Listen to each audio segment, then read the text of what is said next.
Bien, vamos a hablar ahora de las propuestas de Pestalozzi y Froeber, propuestas que se dan durante la primera mitad del siglo XIX.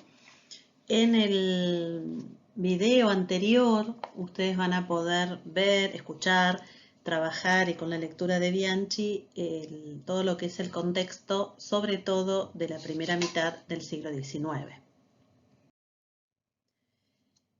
Antes de empezar con las propuestas de ellos, me gustaría comentar algunas cuestiones, ¿no? Acordémonos de lo que significó el siglo XIX, las revoluciones políticas del siglo XIX, como la de 1820, 1830, 1848, que las vimos en el video anterior.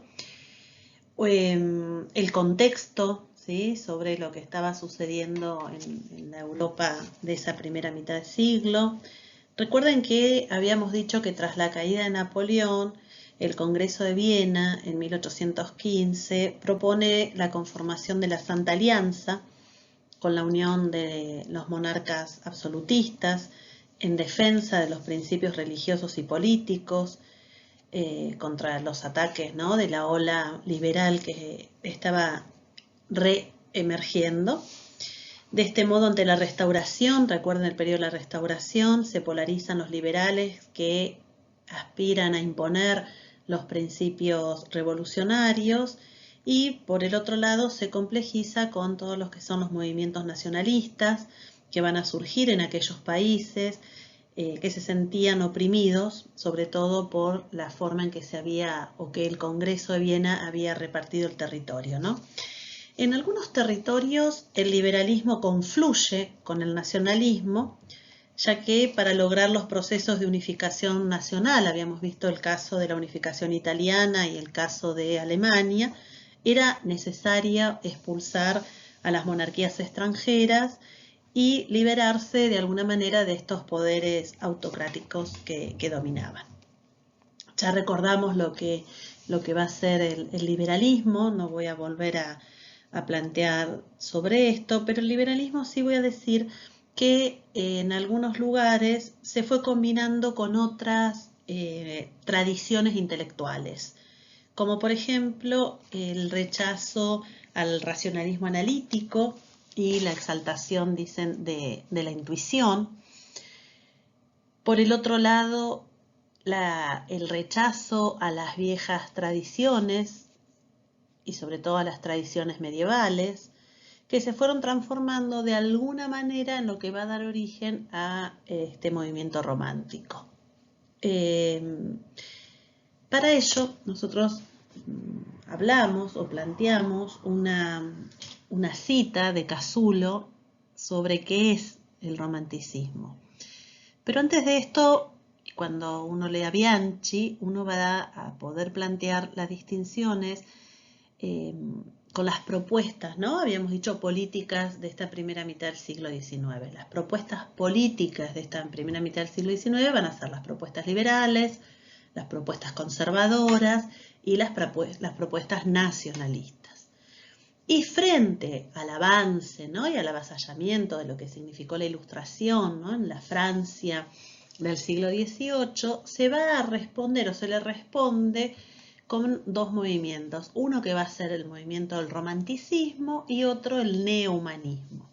¿Por qué estoy diciendo esto? Porque tanto Pestalozzi como Froebel van a formar parte de estos movimientos y además después todo lo que fue la propuesta del positivismo y la de los socialistas utópicos, sobre todo en la primera mitad del siglo XIX, y científicos en la segunda mitad, ¿sí? Pero uno son propuestas políticas y por el otro lado estas propuestas educativas. Acá pusimos ya algo sobre el romanticismo, es un movimiento tradicionalista que reacciona contra los rasgos de la Ilustración, exalta el espíritu nacional y las viejas tradiciones medievales, rechaza el racionalismo analítico, busca los orígenes, es decir, frente a también, vamos a ver en algunos casos, no vamos a ponerlo en estos momentos en este video tan minuciosa la distinción, ¿no?, pero vamos a tener románticos que van a ser liberales, pero también románticos que van a ser conservadores, románticos que tienden a un conservadurismo nacionalista, y ahí entonces van a ver o van a empezar a ver en las propuestas de los románticos y en las propuestas neohumanistas que van a confluir distintas, diríamos, tradiciones políticas, ¿sí? Entonces, en algunos lugares estas tradiciones políticas se conjugan también con estos movimientos filosóficos o movimientos educativos. ¿Qué va a decir? El texto de Abaganiano es quien trabaja las características del término romántico. Va a decir que estas características se pueden comprender solo por referencia con la génesis histórica del movimiento, que surge como una reacción, esto también es importante, ¿no? Surge como una reacción a la Ilustración, y dice, si la Ilustración se caracteriza por el reconocimiento de que la razón es la fuerza que debe dominar al mundo, aunque siempre está en contraposición a este, el romanticismo consiste en reconocer que la razón es solo un aspecto de este mundo. La segunda característica tiene que ver con el arte, que es la actitud individualista en el sentido promoteico. ¿En qué sentido? Que dice lo siguiente, el sentimiento moral es en nosotros el sentimiento de la potencia absoluta, de poder crear, de la libertad productiva, de la personalidad infinita del microcosmo, de la divinidad. No es un individualismo asocial, sino negación de los convencionalismos, dice, cuya libertad y autonomía la humanidad no podía, dice, recibir más que bienes. De esta forma se rechazan sustancialmente el igualitarismo y la inspiración democrática. Dice, de esta forma se rechazan entonces sustancialmente el igualitarismo y la aspiración democrática que tenía la Ilustración. El romántico confía más en los grandes espíritus que encarna el momento histórico o en el espíritu del mundo que en las instituciones representativas y en la igualdad abstracta. Y la tercera característica sí tiene que ver con la preeminencia del modelo estético, la importancia a la estética, al conocimiento que las artes, ¿sí?, van a tener como fundamento de la filosofía. En este sentido, recuerden cuando decíamos entonces que Rousseau era un ilustrado, pero con características modernas. Quizás ahora sí lo puedan, con características románticas. Quizás sí ahora se puedan, digamos, dar cuenta de esto, ¿no? Rousseau es un ilustrado, pero tiene algunas de estas características, aunque no pertenecen al movimiento del romanticismo. ¿Por qué no pertenecen al movimiento del romanticismo? Precisamente porque el romanticismo es una respuesta al avasallamiento de la Ilustración. Es un movimiento que surge en el siglo XIX, como les pongo ahí, que se lo denomina el movimiento de tormenta y pasión, Sturm und Drang. Dice que afirma los derechos de un individualismo sin ataduras ni trabas, y en oposición a la compostura de la época, dando rienda suelta a los libres impulsos que surgían de lo profundo de cada uno de los individuos. El romanticismo nace percibiendo la modernización del mundo como escisión ontológica entre la naturaleza y el hombre, naturaleza mecanizada, desacralizada, perdida, hasta lo mítico, y el hombre, a su vez, naturaleza racional, ilimitada, efervescencia de dones, que solo le sirven para reconocer lo minúsculo de sus poderes.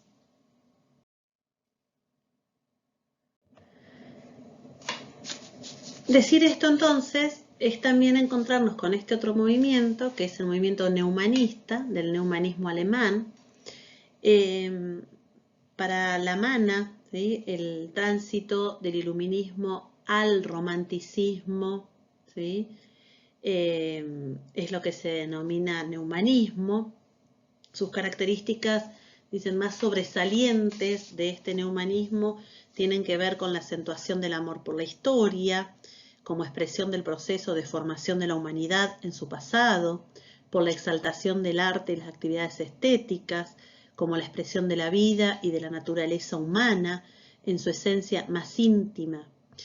Para Casulo, que también trabaja mucho, es un autor que trabaja sobre este movimiento, el romanticismo alemán intentó recobrar la historia, abandonada por el concepto, la abstracción, los signos universalizantes, sin memoria de la ración ilustrada, pero ese intento que hace de esta escritura que tiene que ver más con lo estético, con lo literal, con lo filosófico, es dice, una desgarrada desesperación por el presente y no una simple reacción, no una simple reacción ideológica de amor al pasado.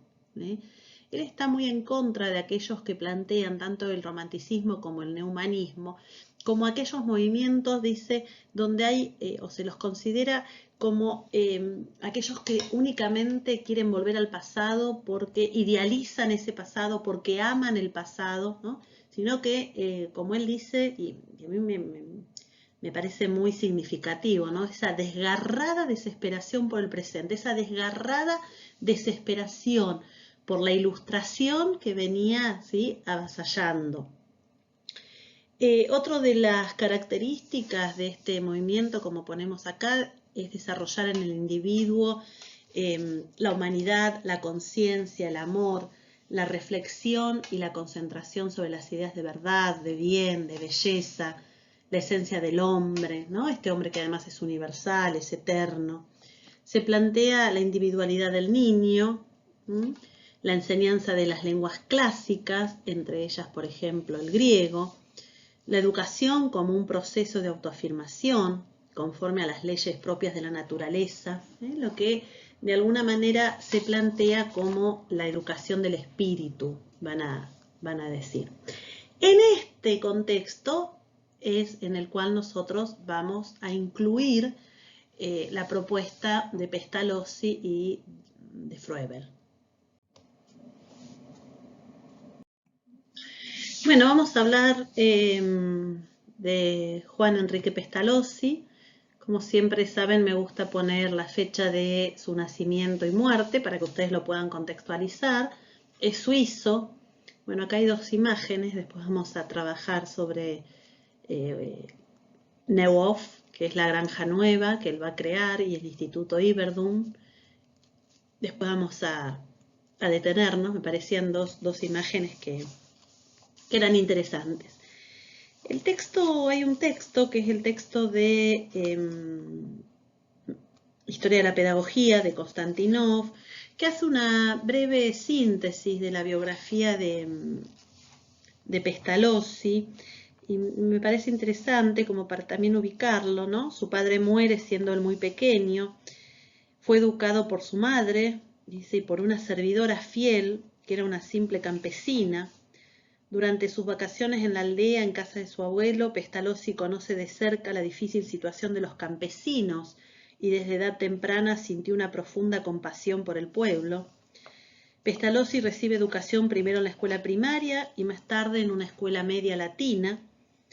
Después que termina la escuela, Pestalozzi ingresa en un centro de enseñanza superior de tendencia humanista, donde estudia en las facultades de filosofía, entre los mejores profesores y estudiantes de ese centro, en las condiciones de la realidad suiza y bajo la influencia de la Ilustración francesa, se desarrollaron en él ideas progresistas y democráticas.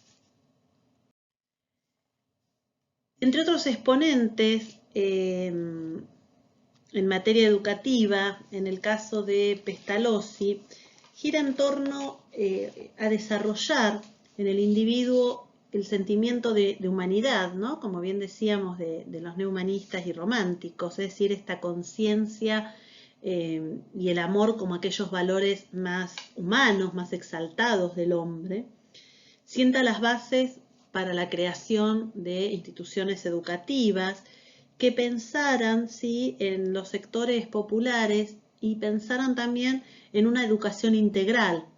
Por eso también es neohumanista, ¿no? Algunas de las características del humanismo vamos a ver presentes acá en Pestalozzi. Que no descuida, dice, una educación integral que no descuida ni el intelecto, ni el arte, ni el cuerpo, mente, cuerpo y alma, y acá se le agregaría el arte. En esta línea también entonces tiene una preocupación muy fuerte por estos niños, dice, indigentes y de sectores bajos, pobres, ¿no? Él es discípulo de Rousseau, empieza a tener coincidencias también con otros pedagogos, filósofos de la época como son Kant y Fichte. Fichte también es un romántico, un humanista. De alguna manera la concepción de mundo para Konstantinov es una concepción de mundo idealista, de carácter progresista, penetrada de humanismo, con tendencia democrática y planteamientos materialistas y dialécticos. ¡Wow! Es fuerte, ¿no? Dice, la concepción del mundo para él es democrática, es de carácter democrático, estaba limitada históricamente. Soñaba con el renacimiento de su pueblo, pero condorosamente creía en la posibilidad de cambiar la vida de los trabajadores mediante la instrucción y mediante la educación. Él no comprendía que la desigualdad social y jurídica de las personas, de la sociedad de su tiempo, era el resultado de las relaciones sociales existentes, y no veía la fuente del pueblo, dice, en las condiciones económicas, sino en la carencia que este pueblo tenía de la educación. Según Pestalozzi, el trabajo era importante, ya que era un medio para educar y desarrollar al hombre, no solo desde el punto de vista físico, sino también moral e intelectual. Al afirmar que la enseñanza y la educación debían ser patrimonio de todas las personas, Pestalozzi consideraba las escuelas como una forma, dice, de transformación social. En esto también aparece esta cuestión progresista en su pensamiento, materialista y dialéctica. Este video va a ser utilizado por algunas estudiantes que no van a haber trabajado, que no, todo lo que es el socialismo utópico y científico, pero otros estudiantes que sí lo van a poder ver, que lo vamos a trabajar, y van a encontrar acá también esta raíz, digamos, materialista, pero se los voy a adelantar.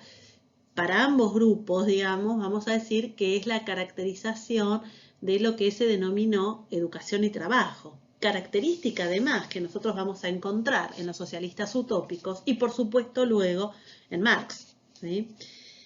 En esto de progresista en relación a esta preocupación que tiene por las injusticias sociales, las injusticias jurídicas, ¿sí?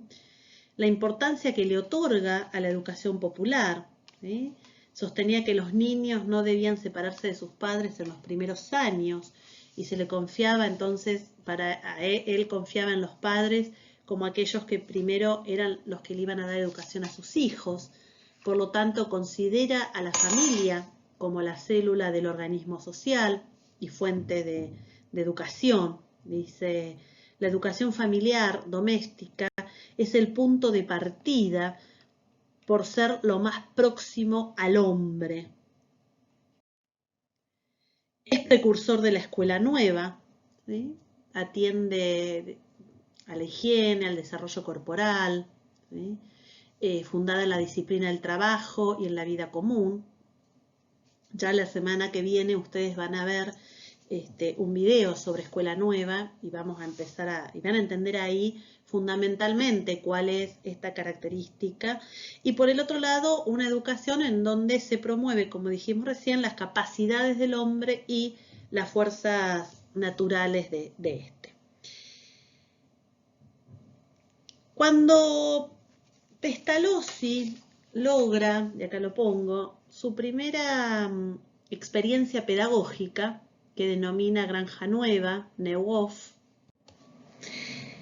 tiene que ver cuando él termina sus estudios, decide entregarse a este sueño, ¿sí? que recién lo leíamos, que era la posibilidad de darle educación a aquellos niños pobres e indigentes, y en 1769 comienza un experimento, con su propio dinero compra, ahí como le puse, una pequeña hacienda, que la llama él Neuhof, que es Nueva Patria, Granja Nueva, en la que quería organizar una granja demostrativa para enseñarle a los campesinos a llevar a cabo racionalmente su economía, ¿no? Uno podría estar pensando que era una institución, como él dice, para pobres, con una formación general y profesional, una preparación laboral multifacética, ¿no?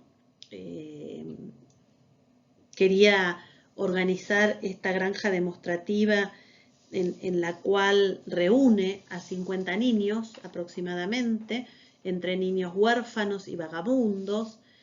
Esta granja debía mantenerse con el trabajo de estos niños, el trabajo en el campo, el trabajo en los telares, el trabajo en las hilanderías. Pestalozzi les iba a enseñar en esta experiencia que él arma, les iba a enseñar a leer, les iba a enseñar a escribir, a contar, ¿no? Y de este modo, de alguna manera, iba a combinar lo que se denomina la educación con el trabajo productivo, ¿no? El trabajo productivo no en el sentido de solamente o únicamente ese trabajo para poder subsistir, como les ponemos ahí, ¿no? En el campo, ¿no? Sino también ver a la labor educativa como un trabajo, ¿sí? Esto de leer, contar, escribir. Es una educación elemental, ¿sí? Dura solamente 5 años, como ponemos ahí, porque finalmente fracasa, ¿sí? No solo como una experiencia agrícola, sino lo que se denomina la experiencia agrícola educativa. Tomamos un mate también. En este sentido, luego de que,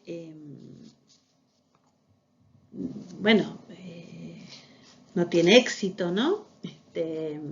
Su propuesta de granja, que fracasa esta propuesta, abre un orfanato. En este orfanato aproximadamente logran haber 80 niños entre 5 y 10 años.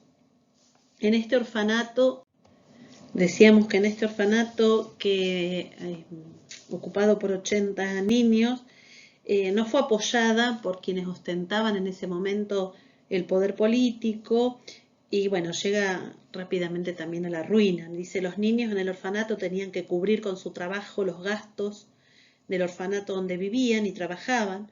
Solo con su trabajo, que era superior a sus fuerzas físicas y humanista y demócrata, Pestalozzi no podía ni siquiera explotar a sus alumnos. Él veía en el trabajo infantil, ante todo, un medio de desarrollo de las fuerzas físicas y de las capacidades intelectuales y morales de los niños, y aspiraba no a formar en ellos los hábitos correspondientes a un solo oficio, sino a proporcionarles una preparación laboral multifacética. En esto consiste la gran importancia pedagógica de Pestalozzi, tanto en su granja como en este orfanato, ¿no? Se ve obligado a cerrar ambos debido a que carecía de medios materiales para continuar con sus experimentos, pero, dice, sin embargo, estos fracasos no lo disuadieron del camino que él había elegido para poder ayudar, ¿sí?, a su pueblo. Ahora vamos a ver cuáles son las otras propuestas educativas, las otras experiencias educativas que él propone. Bueno, entonces plantea una educación elemental, ¿sí?, que tiene que ver con la idea de naturalidad, en el desarrollo y cultivo de las disposiciones y fuerzas de la especie humana. Introduce los objetos en la enseñanza, después vamos a ver cuáles. Uno de ellos va a ser la mano, ¿sí?, como un instrumento importante del trabajo. En ese sentido, como habíamos leído recién, el trabajo para Pestalozzi, sobre todo el trabajo manual, era un principio educativo importante. La profunda fe que Pestalozzi expresaba en toda su plenitud a partir de la siguiente advertencia va a trabajar o va a dar cuenta de esta importancia que él le otorga no solo al trabajo manual, sino a lo que vamos a denominar también la acción. Dice, el niño, como el hombre, quiere el bien, mas no para ti, educador, sino para el mismo. El bien, a donde debes conducirlo, no debe ser tu capricho, una sugerencia de tu pasión, sino que debe ser un bien por sí mismo y aparecer como tal bien al niño. Todo aquello que despierta en él fuerzas que le hace decir, yo puedo, él lo quiere, pero este querer no se suscita con palabras, sino con las ciudades que se lo prodigan y con las fuerzas que estos cuidados despiertan y estimulan en el niño. De este modo, Abaganiano es quien da cuenta de este concepto de acción para Pestalozzi. De aquí, luego de esta cita, dice la exigencia de la acción, el rechazo del verbalismo, dice que hemos visto afirmar tanto en sus obras. Y dice, así como las definiciones, cuando preceden a la intuición, forma a los necios, así las disertaciones sobre la virtud, cuando vienen antes que la práctica de la virtud, forman a los orgullosos. La falta de una enseñanza práctica y experimental de la virtud tiene las mismas consecuencias que la falta de una enseñanza práctica y experimental en el campo científico. Pero entonces se pregunta, ¿cuáles son estas fuerzas, dice, que deben despertar en el niño para encaminarlo correctamente hacia el apetito del bien? Pestalozzi, partiendo de una tradición de origen agustiniana, las identifica en otro orden, las fuerzas del corazón, de la mente y de la mano, o lo que él denomina el arte. Sentimiento, intelecto y gusto constructivo y práctico son para Pestalozzi los resortes fundamentales de nuestra acción. Estos resortes, al integrarse armoniosamente, determinan todos y cada uno de nuestros hábitos virtuosos. Pero esta orgánica integración solo puede conseguirse mediante una educación que realice equilibradamente el aspecto ético y religioso, el aspecto intelectual y el aspecto artesanal, en el sentido de laboriosidad, en el sentido de mano, en el sentido de trabajo. Otro de los principios importantes en la propuesta educativa de Pestalozzi va a ser el que tiene que ver con la intuición. Para Pestalozzi la intuición es el acto creador, es el acto espontáneo, por obra del cual el niño es capaz de representar el mundo que está en torno suyo, una aptitud intuitiva que se manifiesta sobre todo por medio del lenguaje. Para Pestalozzi el valor de la experiencia va a ser supremo, ¿sí? Es la intuición efectiva de las cosas en oposición, como dijimos, al verbalismo de la época, y plantea, dice, distintos principios didácticos. ¿Cuáles son estos principios didácticos? El número, la forma y el nombre. ¿Se acuerdan que en la filmina anterior le dije, ahora vamos a ver cuáles son estos objetos de enseñanza? Bueno, estos objetos de enseñanza tienen que ver con estos principios didácticos, ¿no? Trabajar los números para poder plantear y entender las cantidades, la matemática, la aritmética. Trabajar la forma, ¿sí? Para poder entender y dar cuenta de los dibujos. Y trabajar el nombre para poder dar cuenta de la palabra y del lenguaje. Estos serían los principios didácticos con los que se va moviendo Pestalozzi en su propuesta. De este modo, Pestalozzi escribe 3 obras, acá se las pongo, ¿sí? Leonardo y Gertrudis, cómo enseña Gertrudis a sus hijos, y el canto del cisne. Dos cuestiones que me quedaron de lo que dije anteriormente. Cuando hablábamos de la lectura, ¿sí? Como estos principios, utilizaba, y lo vamos a ver después también en algunos exponentes de la escuela nueva, el empleo de letras móviles de cartón, ¿sí? Y por ejemplo pintaba las vocales en un color en rojo y las consonantes en negro para que los niños vayan familiarizándose con las letras. Y por el lado de la aritmética, empezó también, para poder tener estas nociones de la cuenta y la aritmética, por ejemplo, a contar las piedritas, a contar las rayas, a contar las líneas, ¿sí? Cada vez que se salía afuera del aula, ¿sí? El contar con otros elementos para poder aprender nociones de matemática y aritmética eran importantes, ¿sí? Entonces, eso era lo que les quería decir y nos había quedado pendiente de la filmina anterior. Bueno, volviendo entonces acá, volviendo al texto de las obras de Pestalozzi, son 3 obras, las 3 más importantes. Una es esta, a ver si lo pueden ver, cómo enseña Gertrudis a sus hijos. Esta la escribe en el año 1801. La de Leonardo y Gertrudis en 1781 hasta 1787, y la última es el Canto del Cisne. Leonardo y Gertrudis es un prólogo con 170 capítulos en donde aparece fuertemente la idea de familia, de orden civil, de orden religioso, las fuerzas tradicionales que actúan, dice, contra el mal dominante y estirpan sus raíces. En este sentido va a decir que la escuela sirve solo en la medida que se inspira en la casa familiar. Educación familiar y el papel de la madre va a ser lo más importante para Pestalozzi en este texto.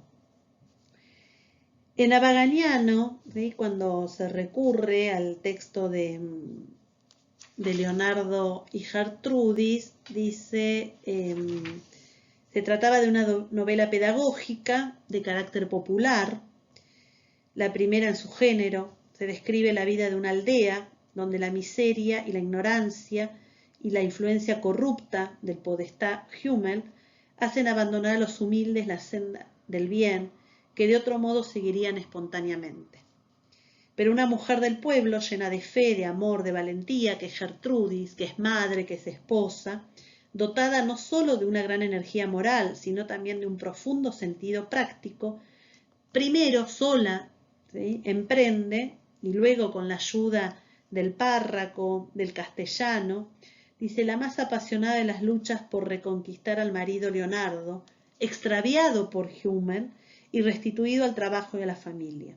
Su ejemplo actúa como una fuerza renovadora, incluso sobre el ambiente circundante, y se produce un cambio radical en la vida de la aldea, donde van a triunfar finalmente las fuerzas del bien, ¿no? A partir de una novela, decimos una novela pedagógica, uno va encontrando estos principios para poder ir analizando, ¿no? Como dijimos, la religión, el papel de la mujer, la familia, la ley, etc. En el otro, en el que yo les mostraba recién, en cómo enseña Gertrudis a sus hijos, acá se expone de alguna manera los principios de su método, que se ven reflejados en esta obra, su método de educación elemental, capaz de erradicar sólidamente el espíritu de las familias, y es una obra que cuenta con 24 cartas que Pestalozzi le escribe a su amigo Gessner, y en donde se va a dar cuenta, como digo, de estos primeros elementos del saber, la forma intuitiva, ¿no? Por ejemplo, la primera carta, como para que tengan una idea de cómo escribe. Mi querido Gessner, tú me dices que ya es tiempo de que dé a la publicidad mis ideas sobre la educación del pueblo.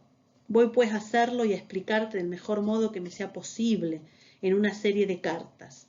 La educación del pueblo se presentaba a mi vida como un inmenso pantano. Yo lo he recorrido en todas direcciones, sumergiéndome resueltamente en el lodo hasta que por fin reconocí los manantiales de sus aguas, las causas de su obstrucción y los puntos de vista de los cuales se dejaba presentir la posibilidad de abrir canales para desguardar su húmeda putrefacción. Voy ahora a conducir un momento en este laberinto cuya salida he encontrado.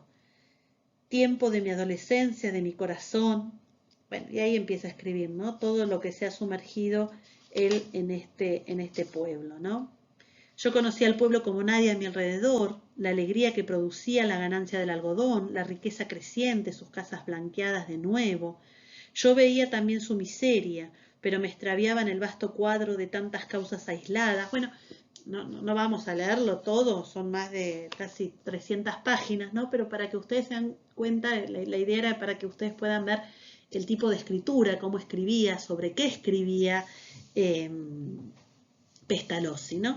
Y el último, el que escribe ya en una edad madura, ¿sí?, es el Canto del Cisne en 1826, que de alguna manera también lo inspira, o fue inspirado en su última propuesta, podríamos decir, pedagógica, ¿no? Es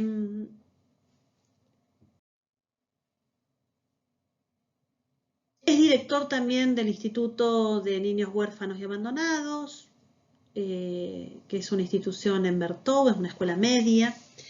Y además dirige el Instituto Yverdun, que es el de la foto que le mostré al inicio de la imagen, ¿sí? En 1805, que es una escuela media, un centro de formación pedagógica, que cierra después de haber funcionado aproximadamente 20 años, y que en realidad, a diferencia de lo que él planteaba de la educación para el pueblo, para lo que él, ¿no? Quién era su pueblo, en este instituto, en cambio, iban hijos de aristócratas, hijos de burgueses acomodados, ¿no? Que se preparaban sobre todo para ocupar cargos públicos, o para ir a la universidad. En el caso específico de este instituto, ¿sí? Uno puede leer que Pestalozzi en realidad estaba insatisfecho porque su teoría y su actividad pedagógica no se utilizaban para las masas populares, sino en interés de los nobles, de los ricos, ¿no? En 1825, Pestalozzi, desilusionado, regresa a Neuff, donde medio siglo antes había comenzado su actividad pedagógica. Aquí, a la edad de 80 años, escribe su última obra, como dijimos, El canto del cisne. Dice, y Pestalozzi muere, esto dicho por Konstantinov, en 1827, sin haber comprendido por qué él, que había entregado todo su talento y sus fuerzas a los trabajadores, no había logrado que mejorasen, dice, o que salieran de su pésima situación.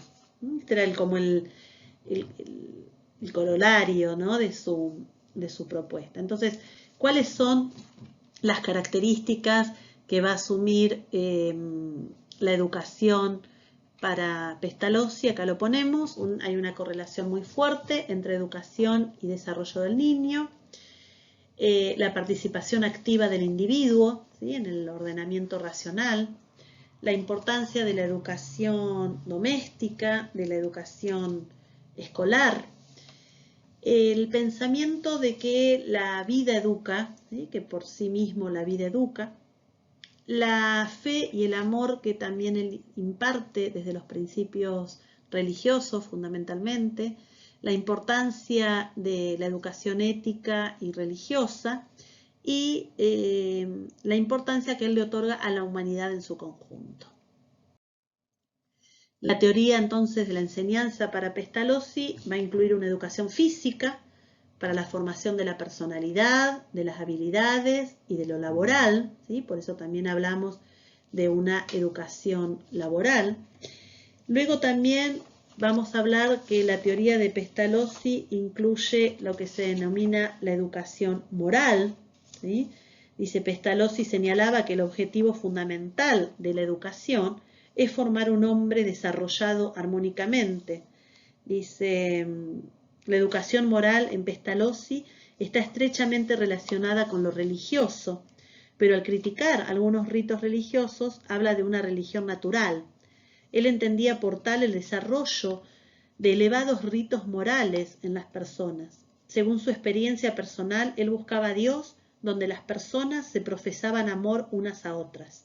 Si el hombre ama a Dios, entonces amará a todas las personas que son para él hermanos y hermanas, como si fuesen hijos de un mismo padre.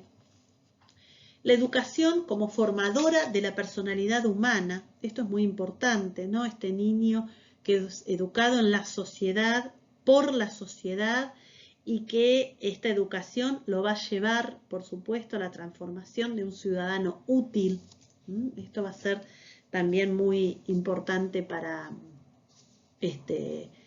Pestalozzi, lo que él denomina esta educación que tiene que ver o que se relaciona con lo último que dice ahí, que es la educación intelectual, ¿no? Que cualquier tipo de enseñanza debe basarse en la observación, la experiencia y elevarse a conclusiones generales. Luchaba entonces, dijimos, contra el verbalismo.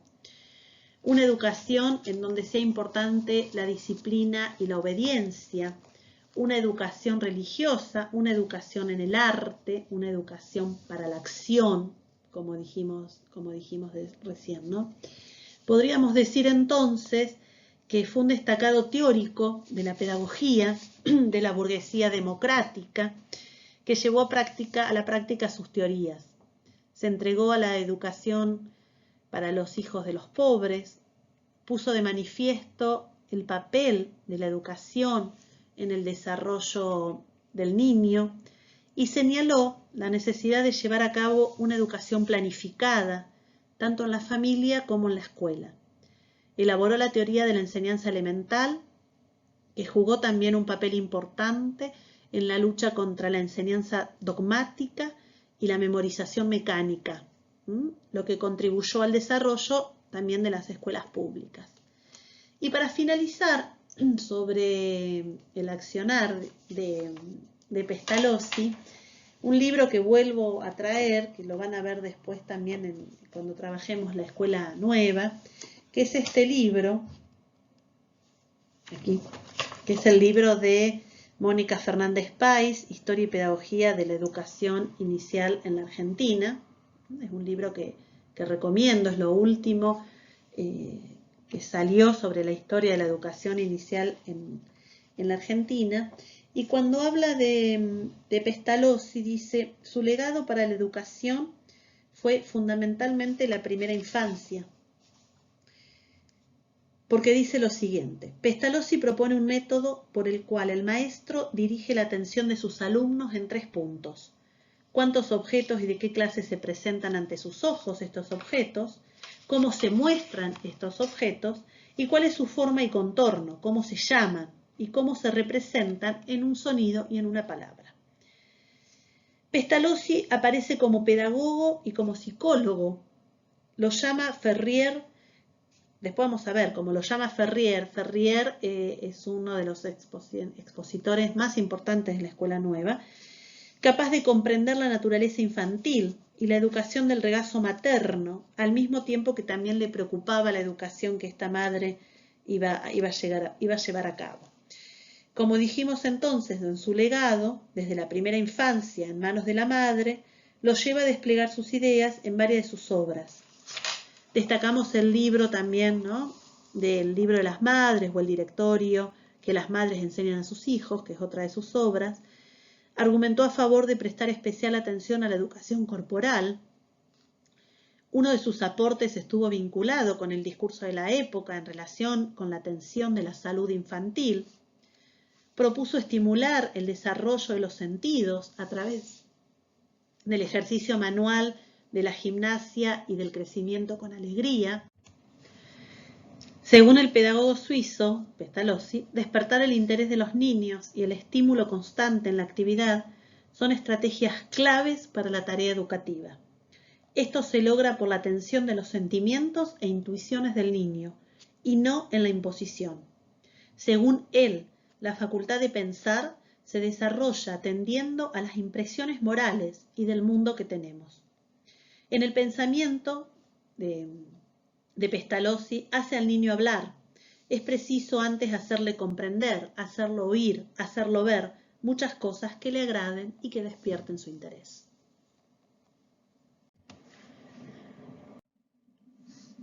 Bien, otro de los exponentes que es importante dentro del humanismo y del romanticismo y sobre todo para la educación inicial, cuando uno piensa, ¿no?, en la educación del nivel inicial, va a ser Froebel. Acá también, ¿sí?, les pongo el día de su nacimiento y su muerte. Él es alemán. Acá hay 2 imágenes. Vamos a ver también de su experiencia pedagógica, de la experiencia pedagógica de Froebel. Se va a acompañar vamos a acompañar esta videoclase con un video también de Froebel sobre los dones. Ya vamos a llegar ahí, lo vamos a pasar un poquito más rápido para que ustedes también lo vean, ¿sí?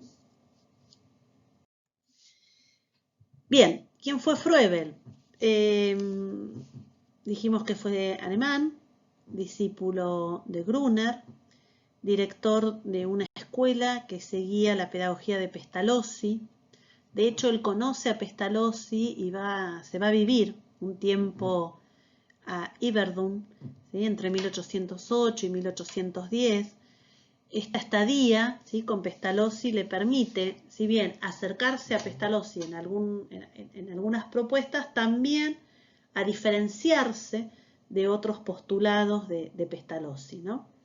Froebel consideraba que el método de Pestalozzi podía de alguna manera aplicarse a niños mayores de 8 años, y la gran crítica que le hace Froebel a Pestalozzi es que Pestalozzi descuida de alguna manera la primera infancia, ¿sí?, que para Froebel va a ser el momento o la edad, dice, base de toda posible instrucción.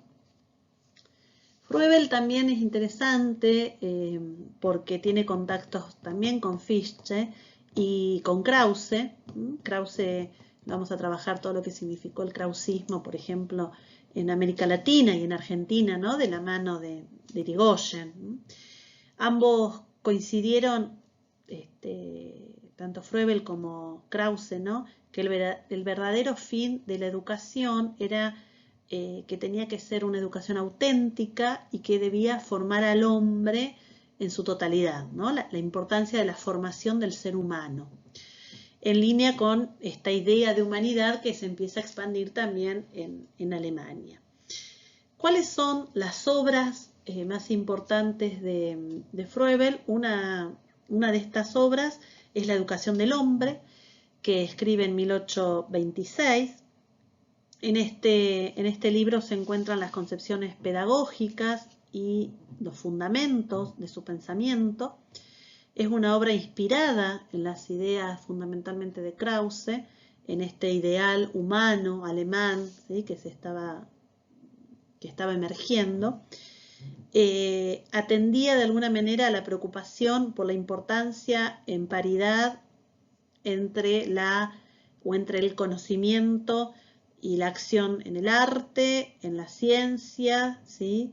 Dice, para el conocimiento y para la acción, para el arte y para la ciencia, y en el arte, para el arte acústico y el arte plástico, proponiendo entonces una educación para el conocimiento, para la acción, para el arte y para la ciencia. De alguna manera ese puede ser entendido como el ideal de Froebel, que sostiene esta unidad de mundo, el origen divino, ¿no? En algún momento él habla de esta relación entre lo material y lo espiritual, la naturaleza espiritual que le permite al hombre dominar la naturaleza material en su acercamiento a Dios, en la medida de que el hombre, como es parte de la naturaleza, al mismo tiempo, ¿sí?, vive en estrecha relación con su Dios. Digo, este ideal, esto es interesante, ¿no?, para después cuando trabajemos el krausismo, ¿no?, este ideal de Froebel, este ideal de unidad, este ideal de mundo, este ideal en donde se conjugan lo material y lo espiritual, ¿sí?, es la base de su pensamiento. La otra obra, ¿sí?, es El plan de vida, que escribe en 1837, y Los cantos de la madre, en 1848. Fundamentalmente, este canto de la madre está influenciado por Pestalozzi. Acá también plantea la importancia de la madre como aquella que debe encaminar a sus hijos desde el momento de su nacimiento, pero a diferencia de Pestalozzi, no plantea el método, sino que las madres deben educar desde el instinto maternal, porque siempre saben qué hacer. Esto es interesante para la época, ¿no? Estas madres que por el hecho de ser madres saben qué hacer. Fernández Páez también escribe al respecto, y dice lo siguiente: Froebel ofrece una serie de cantos, en canto a la madre, juegos y sugerencias para que aquellas mujeres que pudiesen despertar y desarrollar las sensaciones y emociones en sus hijos lo hagan. Este aspecto sería uno de los más cuestionados después por el normalismo argentino. En relación con esta obra de Froebel, Guillén de Rezano, ya vamos a ver quién es, ¿no?, pero forma parte del movimiento de los intelectuales, del movimiento de la Escuela Nueva en la Argentina, observa que este libro es el punto de partida de un sistema natural de educación en los primeros años de la vida de un niño, porque enseña el camino en que los gérmenes de las disposiciones humanas deben ser alimentados y protegidos si han de alcanzar el desarrollo completo y saludable. Contiene este libro 7 poesías dedicadas a la madre y 49 a los niños, con los juegos correspondientes y las explicaciones de cada uno. Los juegos de las manos ocupan acá un lugar destacado. En este contexto también enseñaban a observar la vida real o las láminas según los distintos temas a través del juego. Puerta del corral, los pececillos, la canción del niño, la regadera, son algunos de los ejemplos, ¿sí?, de estas poesías que vamos a encontrar en su obra. El autor dedica en primer lugar su obra a la madre y otorga el carácter científico a la enseñanza que la medicina completaría para la preservación de la vida. Bueno, ahora vamos a hablar después del tema de los jardines de infantes y demás. ¿Cuáles son entonces los principios de Froebel, ¿sí?, que vamos a ir caracterizando y que ustedes también lo van a tener en la bibliografía? Tienen que ver con el estudio del niño. Este niño es el inicio de lo que nosotros vamos a conocer y vamos a trabajar luego en Escuela Nueva como el centro, ¿no? El niño como el centro del conocimiento, que es un niño además dinámico, que es cambiante. El principio de la unidad, que tiene que ver con esto que nosotros planteábamos recién en su relación con Krause.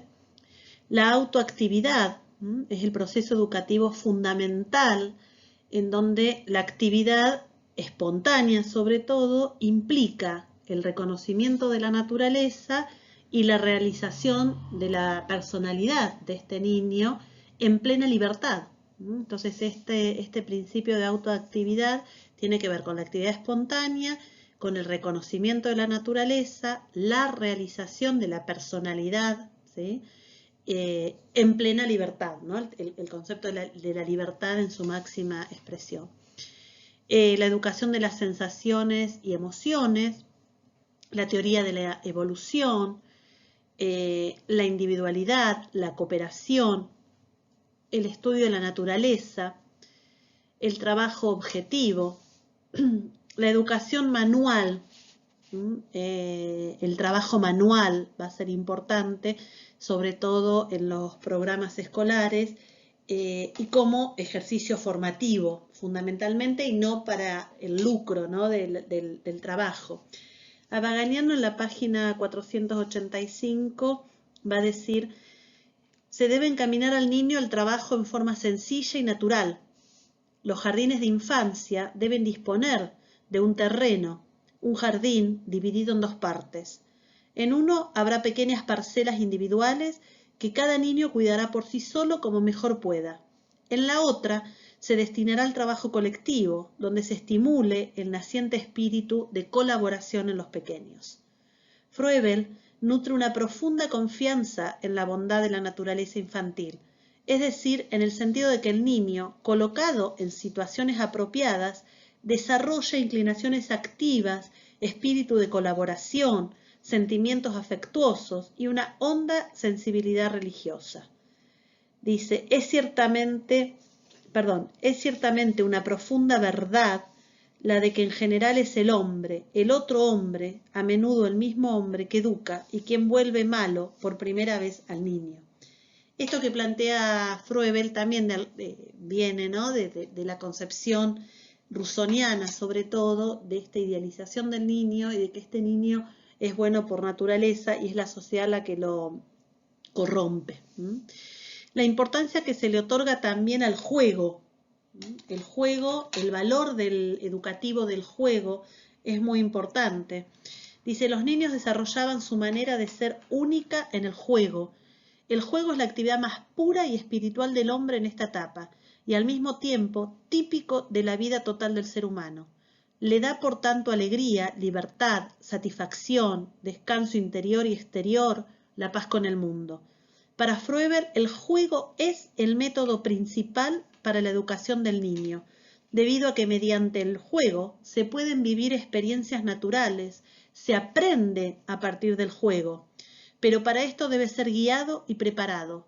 Por lo tanto, el docente es un guía fundamentalmente para la libertad, para que este niño pueda a través del juego ser educado y que acompañe, ¿sí?, el aprendizaje. Esto también es muy propio de la escuela nueva, donde el docente no es el guía, sino es el que acompaña a este niño a poder descubrir a partir de su conocimiento.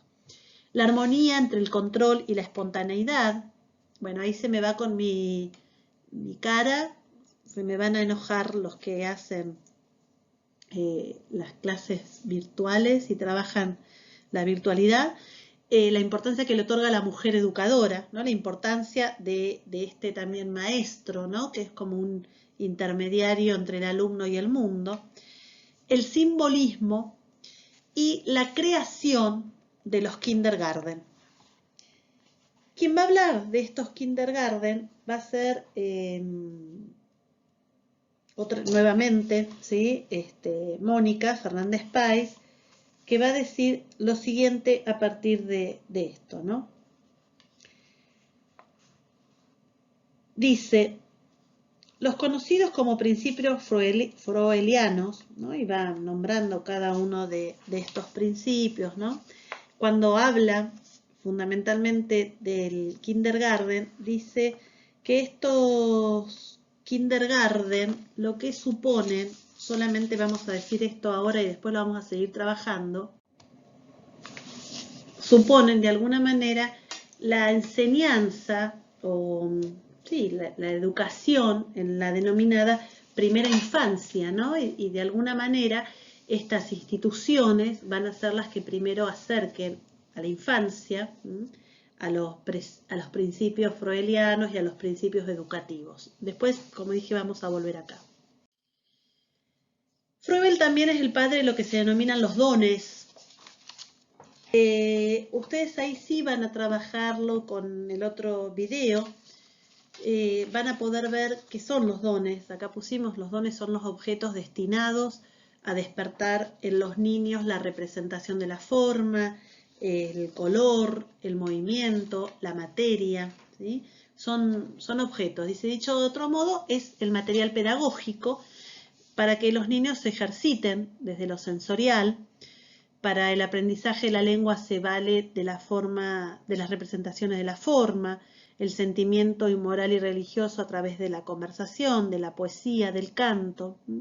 Los dones, como material pedagógico, además, deben posibilitar la adquisición de otras funciones, como el lenguaje y la sociabilidad. ¿Cuáles son los dones que aparecen en la obra de Froebel como aquellos materiales pedagógicos? Acá lo tienen, ¿no? El trabajar y el aprender a través de una pelota, la bola, el cilindro y el cubo dividido en 8 cubos iguales, el cubo dividido en 8 ladrillos, bueno, van a ir viéndolos ahí, las tablillas, el conjunto de palitos y anillos, el conjunto de palillos y puntos que pueden ser combinables entre sí, o sea, van a ir viéndolo ustedes, creo que vamos a poder darnos cuenta, no puse acá ninguna imagen porque iban a tener ustedes el video, pero para ir viendo cómo los niños, los infantes, empiezan a partir de este material pedagógico, ¿sí?, a aprender la forma, el color, el movimiento y la materia, es a partir de estos que se denominan dones. Por el otro lado, también se va a hablar, o Froebel va a hablar en su propuesta de las ocupaciones. ¿Qué son las ocupaciones? Acá les pongo, son actividades ya existentes, pero que fueron sistematizadas, ¿sí?, como por ejemplo el saber coser, colorear, entretejer, dice, tiras de papel, recortar, clavar, ¿sí? De alguna manera estas ocupaciones, en estas ocupaciones se utilizan materiales como el papel, el cartón, que le permitirá también a los niños realizar diferentes actividades. Y la realización de estas diferentes actividades va a llevar también al aprendizaje, ¿sí? Entonces él va a plantear la importancia de los dones y la importancia de las ocupaciones para el aprendizaje de estos infantes. En 1837, como ponemos ahí, crea una institución para los niños pequeños, centrada este establecimiento en la atención a la primera infancia, a la que trató de educar mediante el desarrollo de la intuición, mediante el descubrimiento de las leyes vitales, mediante las ocupaciones y mediante los dones. Simultáneamente con la creación de estos materiales para juegos y ocupaciones, aparece una revista que lleva por título Hoja Dominical y que tenía por objeto que las familias recibiesen favorablemente los medios de juegos propuestos por Froebel. O sea, las familias reciben en esta hoja dominical como una especie de juego las propuestas educativas de Froebel. En ella se informaba sobre el éxito del método empleado, sobre el desenvolvimiento del hombre, el desarrollo, dice, y su formación, ¿sí? Esbozó entonces un plan educativo al identificar también 3 grados de desarrollo del hombre, que fueron cuando es la criatura, el niño y el adolescente. Sobre estos 3, ¿sí? Estos 3 grados que él plantea, va a decir lo siguiente Mónica Fernández Páez. La criatura desde que nace distingue el mundo exterior. A ella, en la voz de la madre, al mismo tiempo que ella le garantiza un lazo a partir del cual vuelve interior lo exterior. En este sentido, recupera el ideal de Comenio al expresar que conviene que desde su más tierna edad la criatura, aún en su lecho o en su cuna, no sea jamás abandonada durante mucho tiempo a sí misma, sino objeto ofrecido a su actividad, ya que la pereza y la moliese corporal engendran necesariamente la pereza intelectual. En lo que llama segundo grado del desarrollo del hombre, que va a tener que ver con el niño, introduce la importancia del dibujo y advierte el placer que éste le produce a los niños. A partir de la figura se obtiene la imagen de la cosa y su complementariedad con la palabra. A esa edad corresponde que los padres desarrollen en el niño la aptitud para el cálculo. Los ejercicios que el autor propone a la madre permitirá a los niños, adquirir nociones como la conservación de la cantidad, el conteo, a fin de evitar que los números sean presentados como pequeños sonidos huecos. Del mismo modo confía en la capacidad de los niños para resolver situaciones de la vida cotidiana y ofrece como ejemplo el trabajo en la granja al cuidar las ocas o en el jardín al cuidar las plantas. Estas observaciones le permiten a Froebel pronunciarse con seguridad sobre la importancia que va a tener la educación en contacto con la naturaleza. Tal como lo había hecho su antecesor, no fue menos ponderado el acercamiento a los oficios, al comercio y a la industria, que los niños tienen a través de la enseñanza que les daban sus padres. En este sentido advertimos en su obra un plan completo para la educación de los niños que va desde los 3 años hasta su ingreso a la educación primaria, que sería para él este tercer grado del desarrollo que va a ser ya luego en este niño, ¿sí? y adolescente. Ella lo trabaja en estos dos momentos, en estos 2 primeros momentos. Y finalmente decir la misión, ¿sí? que van a tener los kindergarten. Antes de crear los kindergarten, ¿sí? Froebel crea en 1838 lo que él denomina una modalidad indirecta. Él inicia, ¿se acuerdan que dijimos? Con estas hojas dominicales y luego hace llegar a la casa un conjunto de materiales que va a elaborar Froebel, que va acompañado con un catálogo donde ejemplifica cómo se usan estos dones, las actividades que se podían hacer con estos dones y cómo se iba a desarrollar la actividad a través de los juegos, de los materiales, ¿sí? Lo interesante es que en sus catálogos, por ejemplo, hay actividades para niños menores de 2 años, ¿sí? Son los bebés. Actividades en las cuales el niño está en una cuna, por ejemplo, mirando algunos de estos dones en movimiento, ¿sí? Que va a tener que ver después con cuando a los bebés se le compran estos colgantes, ¿sí? Para que vayan viendo y reconociendo las formas. Y también a estas hojas dominicales, ¿sí?, se le suman textos que van dirigidos a sus padres. Luego crea lo que se denominan los jardines comunales, ¿sí?, bajo el lema de enseñar deleitando. Y luego sí, los kindergarten, cuya misión fue educar, no instruir, y su acción fundamentalmente era la de educar jugando. Estos kindergarten se iban a dedicar entonces, por eso Froebel de alguna manera, aunque sobre todo Fernández Páez dice, bueno, no hay que considerarlo solo como el padre de los jardines de infantes, él hizo otras cosas y en realidad planteó una enseñanza previa a esta misión de la creación de los kindergarten, pero se lo reconoce de alguna manera como el padre, ¿no?, de los jardines de infantes. Las maestras jardineras eran estas maestras que además muy emparentadas con la figura que él tenía de las madres, ¿sí?, por eso durante muchos años, diríamos recién hace pocas décadas, uno se está pensando también en maestros, ¿sí?, de nivel inicial, hasta este momento en las maestras jardineras,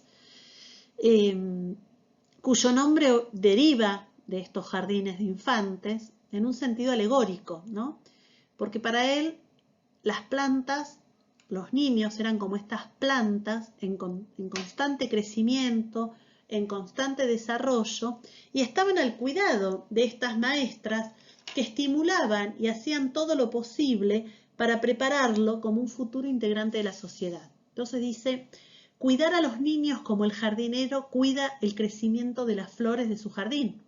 Por eso los kindergarten son denominados kindergarten, ¿sí?, por este sentido del jardín, por este sentido de las plantas, y pensar en la maestra, que además era una maestra mujer, como aquella que iban a estimular, ¿sí?, el aprendizaje de estos niños. Estos jardines debían ser como, o estas escuelas debían ser como jardines, ¿sí?, por eso son jardines para la primera infancia, alegres, amplios, iluminados, donde el niño se desarrolle, dice, como una verdadera planta. Podemos decir que para 1847 había ya 7 jardines de infantes en distintas localidades y otras tantas instituciones, ¿sí? Y en este sentido, en 1851, recordar que luego el gobierno prusiano manda a prohibir, ¿sí?, la creación de nuevos jardines de infantes porque los veía como una amenaza para la sociedad religiosa y para la moral cristiana. En este sentido, entonces, cerrar también con una cita de Mónica Fernández Páez, cuando dice lo siguiente sobre el kindergarten y la creación de Froebel. La obra del pedagogo más difundida, dice, fue La educación del hombre. Sin embargo, estudios sobre su obra dan cuenta que el kindergarten es un producto de un Froebel tardío, ¿sí?, es casi, diríamos, ya maduro, que abandonará el plan original de la educación a través de la enseñanza escolar y que pasará a apostar por la familia y se va a empezar a basar en las asociaciones aún no sometidas en su totalidad por el Estado. Inventa material lúdico para mejorar el ambiente pedagógico y ayuda a fundar asociaciones de padres de familia que motiven a otros, ¿sí?, gracias a estas experiencias lúdicas. Froebel estaba interesado especialmente en la vida en familia, ¿sí? Sin embargo, por eso dicen perdón, que en sus últimos años está pensando más en la creación de este kindergarten. Para Froebel, el niño era el futuro que él ayudaría a cuidar. Su perspectiva de género, su lectura de la sociedad, articulaban su credo con una activa y renovada lectura de la realidad social y política, ya que su pedagogía asocia el aspecto psicopedagógico de la atención con una formación elemental a través del juego, preparando así la escolarización sin imponer esfuerzos intelectuales excesivos.